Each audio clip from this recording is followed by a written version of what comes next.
we're really here to kind of give you a little bit of an insight into the inside story as to how all of this got started.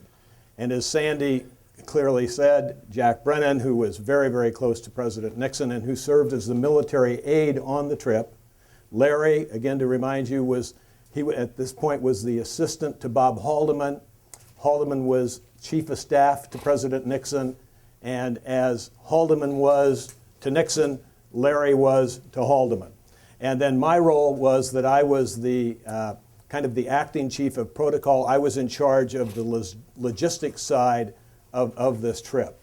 And it was a very historic time in our lives. Larry is going to lead off here and give you a little background as to the state of the world and the thinking when we first learned that we were going to be going to China. Larry? Thank you, Dwight. For those of you who don't remember, we had this thing called the Vietnam War. And back during that time of the Nixon administration, it dominated any policy discussion, foreign or domestic, that took place in the United States or among world powers. So you had a situation in which we were trying to solve a war, trying to create a peace, and simultaneously trying to do with a Cold War nation in Russia and a nation that basically we didn't know in China. 750 million people that were largely, at that point in time, cut off from the world. In addition to that, you had to remember that Russia and China were not particularly good friends. Indeed, there have been border squabbles back and forth for them for a long time. Finally, Nixon was worried that if, in fact, we were to bomb North Vietnam, both China and Russia, most certainly Russia, would very likely come down and enter the war in a more formal way. So we had a number of tensions going on in the world at that time, and a nation that was largely cut off from any kind of modern communication or information that the rest of the world was joining. When he looked at the opportunity, he saw the opportunity to counterbalance Russia and some of its influence by becoming closer to China.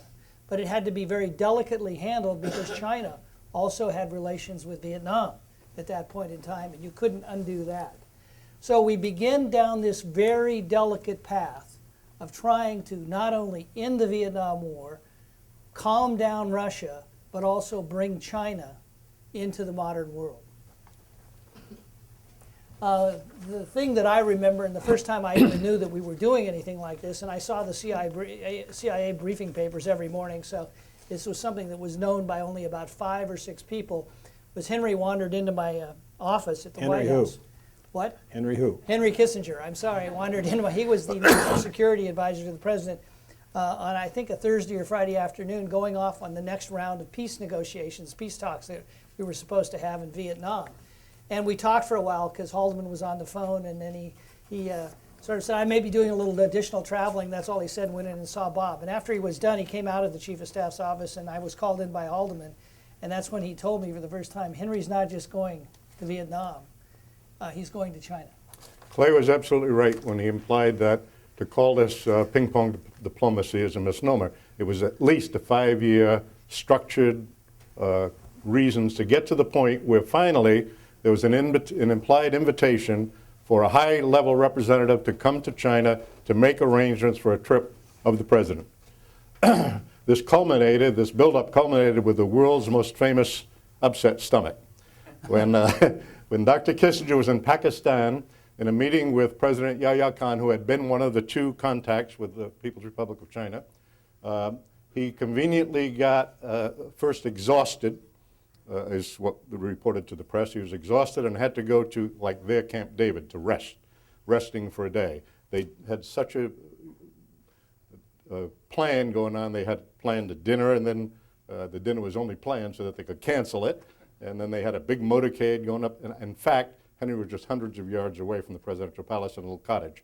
Whisked away at 3 o'clock in the morning to a Pakistani airplane, flown into China. No one knew. There's no communications for 2 days. And the press thought, well, he's sick. And on July 11th, he came out after 2 days of discussions with primarily Premier Zhou Enlai, he came back into Pakistan, and the eureka means he sent a cable. We had no communications. He sent a cable to his assistant, which was General Haig. We're all down here in San Clemente at the time. General Haig said, I got a cable from Dr. Kissinger, and the president said, what did it say? It said, Eureka, which meant everything's set, you're welcome, come. I should say that this is an anxious time. Why anxious? Because in effect, what could have been an incredible embarrassment. Mao Zedong could have said that the American president chooses to come here, but those running dogs are not allowed. You know, it could have been just an embarrassment, a terrible embarrassment. Well, there was also worry that, you know, suppose they decided to hold Henry Kissinger hostage. And there were a lot of suggestions. That would have helped in some cases. They should send more Secret Service with him. And finally, somebody, you know, who's smart enough said, look, if the Chinese want to do anything while Henry's there, they're going to do it. We don't have enough Secret Service to worry about it. So he went in with a very small party and just a couple of aides. He returned, and if you'll recall, he returned to San Clemente. The president had, over the weekend, flown out to San Clemente, to the Western White House. And Henry Kissinger returned there, immediately went in to see the president. Frankly, hardly anybody on the White House staff knew anything except that Henry was getting back from Vietnam. There was some negotiation and some consultation, and then the president, without saying why, said that he requested time on NBC to address the nation on a very important matter. White House correspondent Tom Jarrell in Los Angeles, California. Good evening. President Nixon tonight has flown from his home at San Clemente to a television studio here in Los Angeles to deliver what the White House terms a major statement. The president this week has been conferring extensively with Secretary of State William Rogers and Mr. Nixon's National Security Advisor Henry Kissinger, leading to speculation that tonight's subject will be in the area of foreign policy. Here now is the President of the United States with what the White House terms a major statement. Good evening. I have requested this television time tonight to announce a major development in our efforts to build a lasting peace in the world. As I have pointed out on a number of occasions over the past 3 years, there can be no stable and enduring peace without the participation of the People's Republic of China and its 750 million people. That is why I have undertaken initiatives in several areas to open the door for more normal relations between our two countries. In pursuance of that goal, I sent Dr. Kissinger, my assistant for national security affairs, to Peking during his recent world tour for the purpose of having talks with Premier Zhou Enlai. The announcement I shall now read is being issued simultaneously in Peking and in the United States. Premier Zhou Enlai and Dr. Henry Kissinger, President Nixon's assistant for national security affairs, held talks in Peking from July 9 to 11, 1971. Knowing of President Nixon's expressed desire to visit the People's Republic of China, Premier Zhou Enlai, on behalf of the government of the People's Republic of China, has extended an invitation to President Nixon to visit China at an appropriate date before May 1972. To say the least, the world was surprised and the press were flabbergasted, so much so that one of the all-knowing hosts stared into the cameras like a frightened deer and had nothing to say, just complete shock. This is the next day's edition of the New York Times, and although it tells about, look at the part that Dwight has circled, the action is not expensive. Old friends, that referred, of course, to Taiwan. All of the negotiations through our secret channels, for almost always, the Chinese response was, we may have communications to speak about Taiwan, nothing else. And then finally, when they agreed to speak with something other than Taiwan, Taiwan being primary, then things progressed. So what's interesting is that no one knew that this was going to happen. Larry being an exception, 2 or 3 other people. The announcement was made in Burbank, California, and then the question became, how in the world are we going to do this? What is involved? We did not know anything about going to China. We had to try to figure this out. So there were players at the White House, the president in charge of everything.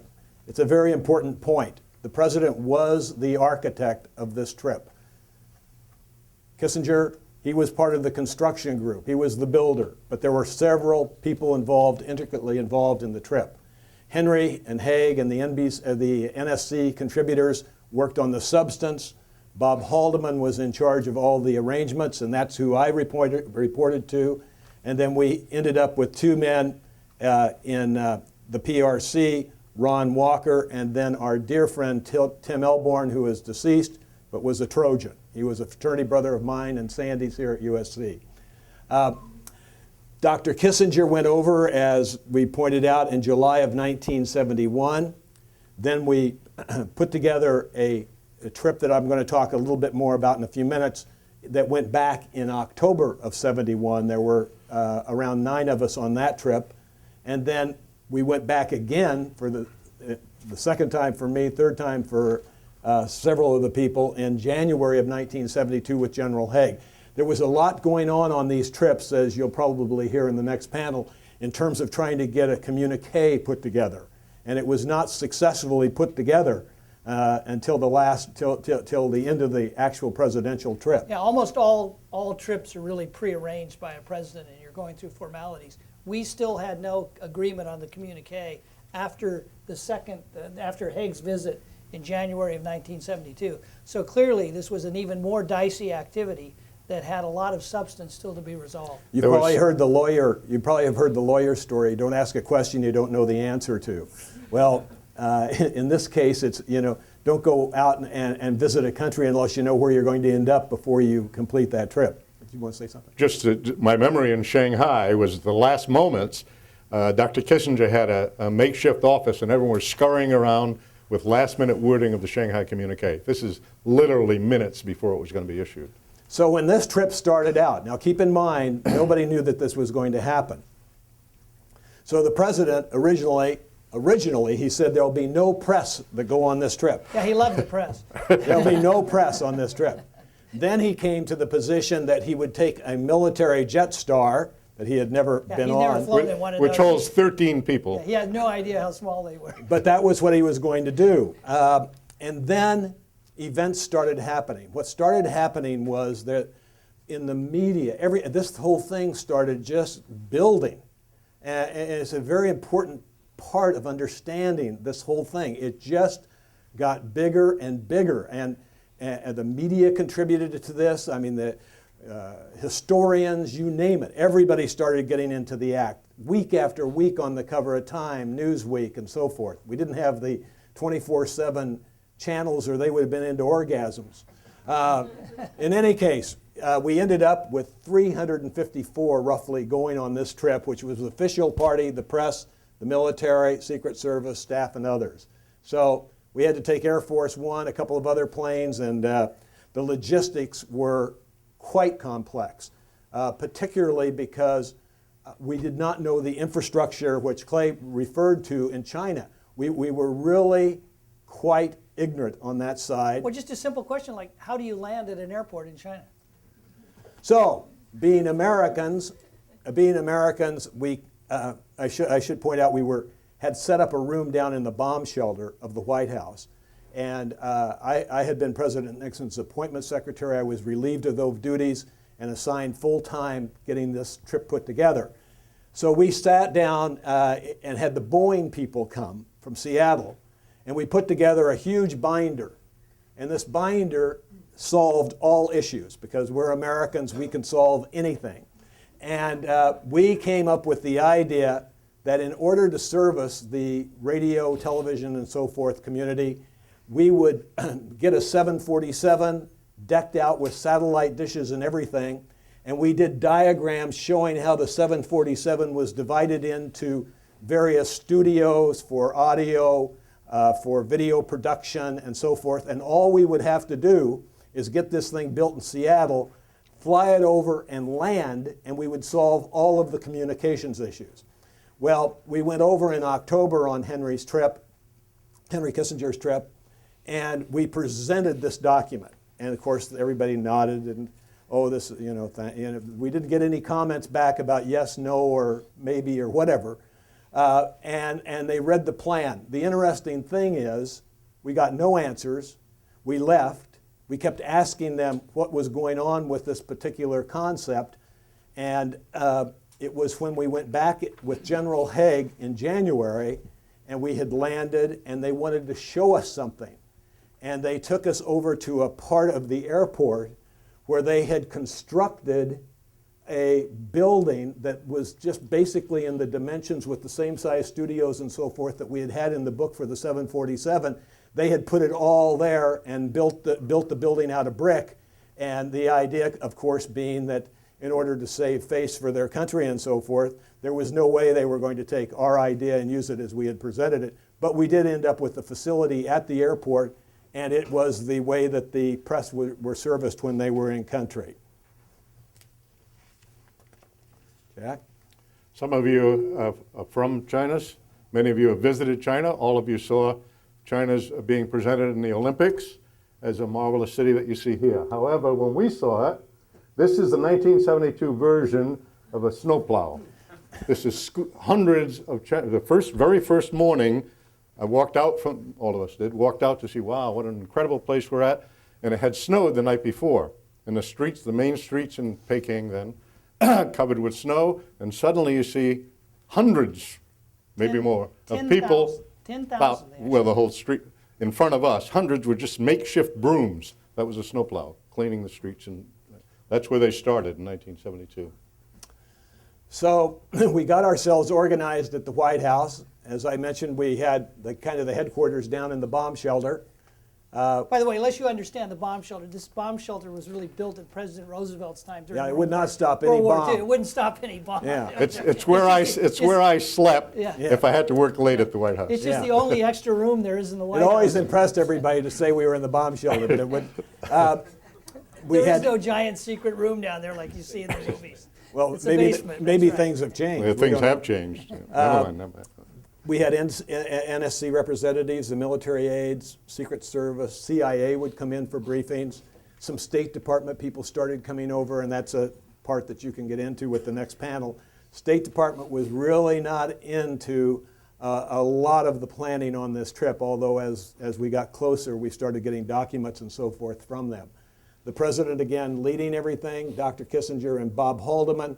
I've got to emphasize our good friend Bob Haldeman because he really held the reins on this very closely and was incredibly demanding of all of us on the trip. Tim Elborn and Ron Walker being a very special friend of ours who, by the way, is the chairman of the Richard Nixon Foundation in Yorba Linda. But Ron and Tim were in country, and I would talk to them every day, twice a day, morning and night. We would converse. For the first 2 or 3 weeks that they were in country, they would have to drive out to the airport, and there was this new thing called a satellite suitcase. And we would use this satellite suitcase to communicate back and forth. And one of the key elements of the trip is that if you're making a presidential trip in the United States, all of the details are worked out. Everything is known. In this particular situation, we would ask the Chinese, what we were going to be doing, let's say on day 3 or day 2. And we would get these blank stares. In fact, the joke used to be something like they would bring the group another tangerine Have or another something. tangerine You is have our another answer. tangerine, but they would never get an answer as to what was happening. So that was a very frustrating part of trying to put this trip together, was trying to get the Chinese to commit. Of course, they're trying to understand the needs. They've never gone through anything like this before. Another thing that's kind of interesting is that we would be given, or I should say I was given, because it would usually come to me. I was the one making the contacts back and forth to Ron and Tim for the most part. I mean, others came onto the conference calls, but we would be told of certain things to mention that were kind of pieces of information that Dr. Kissinger was trying to, or the president trying to get the Chinese leaders to focus on. And the importance of that is that everything we were doing was being obviously noted and listened to by the PRC. And so if we made some comment about it would be great if Premier Cho would do X, Y, or Z, I was really talking to Ron, it was a message that was being noted by the Chinese. So we used that vehicle a lot in order to try to get certain points across. The Chinese had limousines that were manufactured by the Russians and airplanes manufactured by the Russians because they did not have the infrastructure to do it. And we used their car and we used their airplane. We used their airplane to fly from Beijing to Hangzhou. Which was unheard of. We always had to fly an Air Force One. We always had to use it, and to this day, bring our own car. An awful lot of that is a requirement that the President stay in communications with the Congress. So even on this plane, we had to bring our own communications package to put it on it. But no one, especially CIA, who knew how their pilots were, they briefed said, don't ever let President on a Soviet plane, and this is a Soviet-built plane. The Secret Service was beside themselves. And then what happened, just to jump to another thing, in May, President Nixon went to Moscow. And when we got to Russia to plan that trip, there was no way they were going to have us bring in our own limousines and airplanes. We had to use the Russian cars and the Russian planes there because there was no way that we were going to do that in China and not do it in Russia. So this had consequences. Larry? Yeah, I think it was interesting. We take a little side thing here to try and make you understand that this trip was more than just an opening of something. Everything we did had symbolism, and everything we did was part of trying to being able to communicate the message to China, from China to the world about what we were trying to get done. And it took several forms. First of all, we game planned television and print coverage across the boards.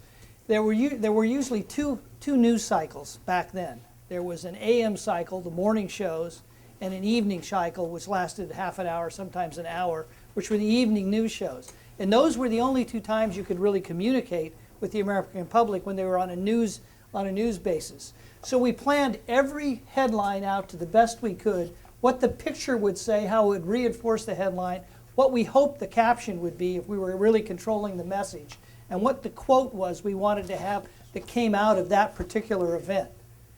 I think let's go to the next one here. Right. These are some examples of this. First of all, the trip to the Great Wall was in the morning in China, but it was in the evening in the United States, and actually was broadcast live right from the Great Wall. So America got to experience exactly what was going on over there. The Shanghai Communique was the same thing. We did it in the morning because we wanted it to be the evening news. We wanted to get the largest possible audience that we could for that event. We used Mrs. Nixon in another way. She'd go out often in the late afternoon because that would hit the morning shows in the United States and present a different image, often a much more image about what the Chinese people were like, what the customs was like, what the culture was like, what it was like to go to a school in China back then. So we were trying to make sure we presented the broadest possible picture of China and the American people got to come along and help and actually discover what we were discovering on a daily basis. And the Chinese government was so impressed with the fact that we could transmit instantaneously these images throughout the world that at the end of the trip they said, don't take that equipment down, we just want to buy it. And they bought it all. The other thing, though, I think you have to realize beyond that is the fact that this was equally as important for China. And why was that? Because for most of the world, this was the first insight that the world had to what China was like and what was going on there. So they wanted their coverage to be good also. They wanted to show people in the West different parts of the world and what was going on there in their country. So it was very important to them too. I would like to mention, to add to what Larry has said, it was not insignificant that whenever you saw Mrs. Nixon, she was in a red coat. And it was part of the strategy, it was part of the contrast. It may seem very rinky-dink, but it spoke volumes. So we had the national media, we had the media players. As the world unfolded later on, there were the media who went to China and those who did not go. And it was a real distinction among the media in the United States to be part of this. Huge investments by the media companies in terms of sending their correspondents or writers on the trip. And camera people. And everything. Equipment. Yeah.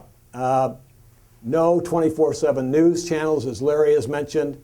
You know, we had the three major ones. We had dedicated program. Larry mentions the news coverage on the Great Wall, which was in the morning in China.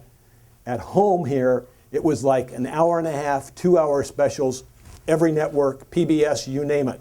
You could not get away from this trip. The morning shows, for example, had Mrs. Nixon, as Dwight described, looking at the tiny panda bears, which was going to be their gift, their official gift to the United States, which wound up in the Washington Zoo, as a matter of fact. Now, I'll try to, we're going to see a piece of video here in a minute. Here's Helen Thomas, that you people have probably heard about. She just resigned from the White House, the AP. Here's Dan Rather, Barbara Walters, Walter Cronkite. Over here is Eric Tom Severide, Tom Jarrell, who you saw earlier. This thing was laced with the movers and shakers of the media world. Including the executives who wanted to go just to say they'd been there. Yeah, They were not reporters at all. All of a sudden, presidents of the A lot of people went down to networks. reporter level. So this picture is from Hangzhou, this piece of video footage from Hangzhou, where the president had his picture taken with all the media. And there's Walter Cronkite right over there. Here's Helen Thomas, Barbara Walters. And here's Teddy White, who wrote the famous book. This is Ollie Atkins, our White House photographer, getting everybody organized. And all of a sudden, lo and behold, who arrives but President Nixon, Ron Ziegler, the press secretary. And so they had this picture taken. And then, as the president was wont to do, once he got this picture done, you're going to see him turn around and he starts talking to the assembled media. And the thing in putting this clip together the other day, I thought it was very interesting because Helen Thomas has lasted so many years.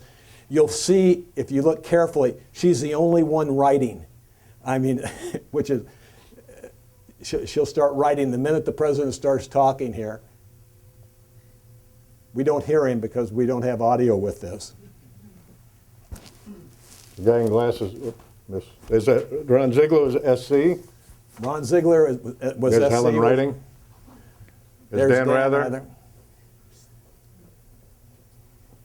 Probably Dan Rather looking up to the So that's enough of that, but this gives you a flavor for it. Larry, this is a key point. I think that what probably most people don't understand is the tremendous amount of work that the president spent and the preparation that he did. And he did it basically in three things. First of all, there was the State Department and all the things that they were contributing.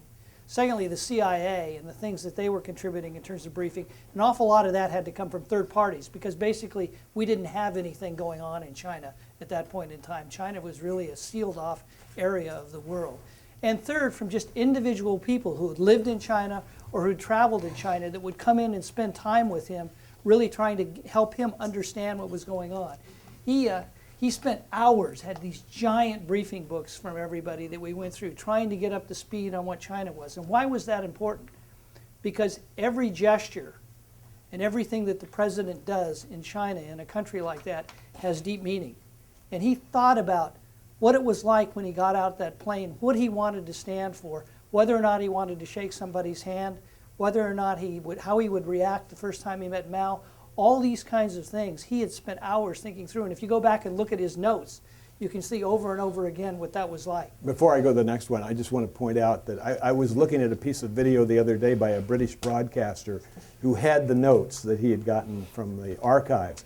And he was ridiculing the fact that Nixon had written down all of these things that he was going to do in complete detail. And he mentioned that as a sign of weakness or Nixon being frightened by what he was going into. He missed the thing entirely. The name of it was preparation, preparation, preparation. He would think it through. He would know what he was going to do. That was how he worked, and that was why he was so exceptional. We've got a couple of pictures now of what it was like on Air Force One. This is actually a picture of Dwight here on Air Force One. Over here you can see Ron Ziegler, the press secretary, John Scali, who worked actually in the Kennedy administration, who was one of the key figures on this trip.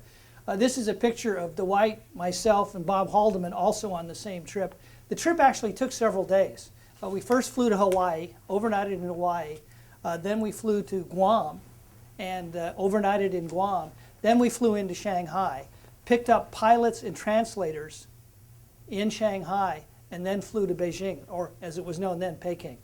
And so it was a multi-day trip, but every single detail had to be gone over and over and over again. You can see we both have our red pencils out here. This is Haldeman changing the schedule again, and probably as he usually was, sort of sitting there like us here, trying, because we can't quite keep up. He was mad. Yeah, we can't quite keep up with him. It was interesting when we took off from Andrews Air Force Base. We actually had the broadcast tuned in that the networks were covering of the takeoff. We all clapped when we took off, and then when we took off from China, we all clapped even louder because it had been a very long, very tough, and exhausting trip. Dr. Kissinger is on the left there, and then next to him by the window is Winston Lord, who later became ambassador to China. And I'll point out these briefing books. These are little books. There were big books and little books so that were produced by the State Department that we could carry that had all of our schedules and itinerary. This is in the cabin, the presidential cabin on Air Force One, and he is with, you can't see it very well, Secretary of State Rogers, who's on trip, and Assistant to the President, Dr. Henry Kissinger. I briefed him just before we got off the plane in Peking, Beijing, and a significant thing was the handshake, as you'll see in just a minute. To go back to 1954, our then Secretary of State, John Forster Dulles, Dulles Airport in Washington, D.C., refused to shake hands with Zhou Enlai. Zhou Enlai considered an insult for all those years.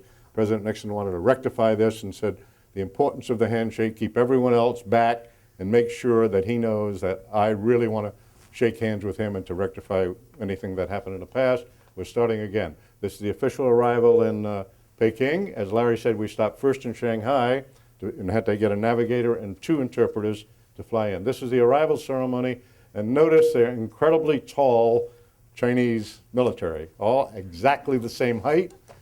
And of course, they had 750 million people to choose from, so they could probably do that, get them these. And what else is very significant here? No civilian populations.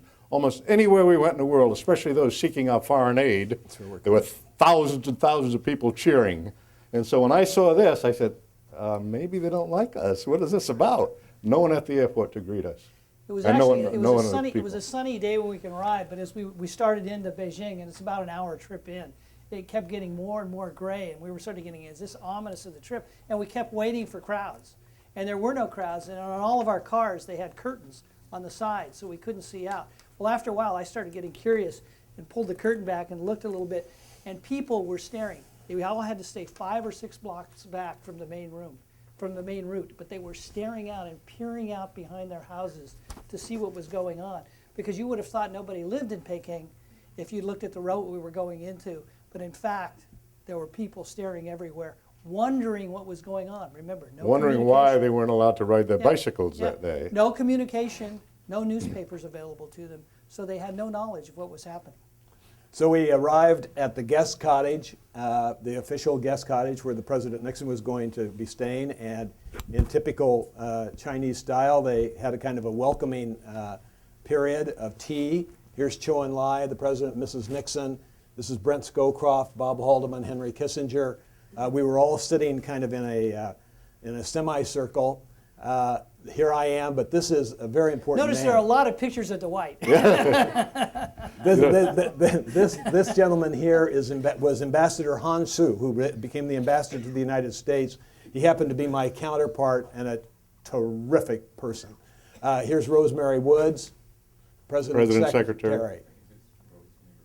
This is the meeting that President Nixon had with Chairman Mao. What happened? This was the first Same day. Same day. So we had the arrival, we went to the guest cottage, we had our tea, and then everybody was given time off. The president went to his quarters and to relax, and a few minutes later, Ambassador Han Su, who came to me, he said, Premier Cho's here. I went, Premier Cho says, I need to find the president. We're going to go see the chairman. And so this was completely unexpected. It was not on an itinerary, nothing. We had to be flexible. We went, Haldeman went in, got President Nixon. He said, get Dr. Kissinger. He did not say get Secretary of State Rogers. And it was Nixon, Kissinger, and Winston Lord with the president who went to this meeting. And so this is the first time that the president met Chairman Mao. Right, and it's sort of interesting. You notice that Nixon and Kissinger are right together, but there's a person in between Joe and the chairman. This young lady was a translator. The chairman at that time, it was very tough for even the best translators to often understand what he was saying because of the condition of his health.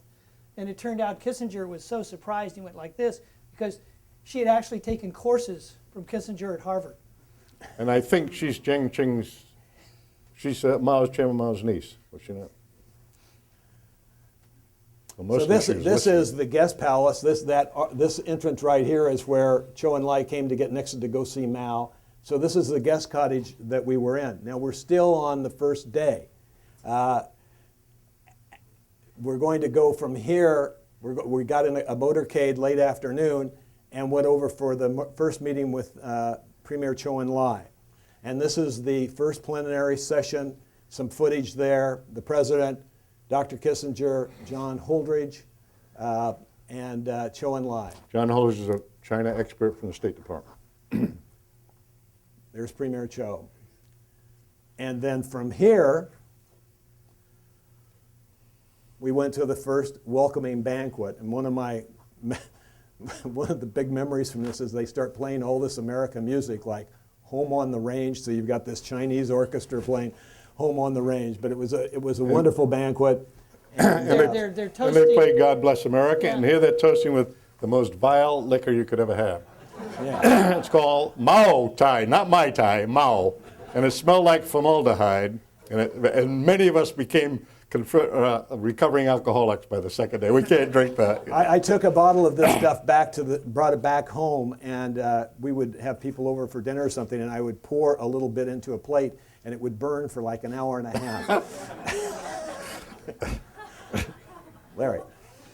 This is the picture from the Great Wall, and remember, the American public got to take this trip with us, and it was quite an interesting trip. If you think about it, this is one of the symbols of China, old China and China today, and to see an American president walking on that wall was really quite something. Also, probably for those of you who are really inside politicos, if you barely see this guy back here, you know, this is the great conservative Pat Buchanan walking on the wall and acting like a little kid. He was so excited to be there. You went so fast, I thought that was Deng Chapin next to it. Yeah. Anyway. Here's some picture of the president on the wall. And before that, you saw some of the houses we went by on the way out to the wall. A very, very special moment and a unique moment. And I think anybody who's ever had the privilege of going to China will be very impressed with what's there. We put this in here because this was the ever-present staged children. Wherever we went, there were these staged children dressed in colorful clothes doing all of these kinds of little games and so forth. Remember, everyone else is in a gray mouse suit. Yeah. And what makes this particularly significant is that Ted Koppel on ABC, he was the ABC correspondent on the trip, did a piece on the staging of these little kids at the Ming tombs, which Nixon left after he went to the Great Wall. And so that evening, the next time that President Nixon met with Zhou Enlai apologized to the president for the staging of this stuff. They were horrified. So the other thing that it proves is they were really tracking what was going on with the U.S. media and how this was being covered because they knew immediately that this had happened. The next thing here, I mean, despite the fact the trip had probably been declared a success, the real purpose of going was to normalize relations. That was going to be very difficult to do if we didn't have a communique that clearly expressed how the two countries' relationships would begin to take place on a going forward basis. So we finally got literally the last day, I would say a couple hours before we were leaving, everybody was still running around, the Shanghai Communique. And the essence of the whole problem was what's going to happen with Taiwan versus mainland China. And in a shorthand, what we really agreed to disagree going forward, but we would continue to improve our relationship and make this really a lasting a lasting event, not just an event, as we moved ahead. And that's the what took Chinese were place. very straightforward in their negotiation, unlike most other countries that we had experienced. And Joe and I said, you list what you agree and disagree, and we'll list what we agree and disagree. Then we start from there and say, and we agree to disagree on the problem of Taiwan. And this is Shanghai. This is the departure Ready to leave. from the PRC, and I'm in uniform, which is significant only because the last Americans to leave China in 1949 was the Marine delegation from Peking. As a matter of fact, I was asked to not come back in uniform, or suggested that I not wear a uniform, but Marines sometime are defiant. We left, we left Shanghai, and then no ceremony here. The ceremony is when you leave the capital city of a country.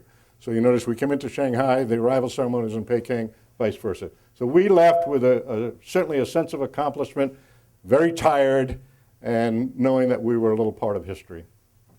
And then here we are coming back into the United States on Air Force One. We landed at Andrews Air Force Base in prime time on television, thanks to these guys. And a great picture is, it was February in Washington and very cold, and all of the welcoming crowds were inside this huge hangar. And we taxied Air Force One into the hangar, and one of the great pictures I've ever seen is a photographer took a picture over the pilot's shoulder through the cockpit onto the welcoming people there. So we were met by Vice President Agnew, which was a little bit, he was very much a pro-Taiwan, anti-trip guy, which is one of the major reasons this was kept so secret, not from Vice President Agnew, but for the conservatives in America who could lobby the Congress to squelch the whole thing.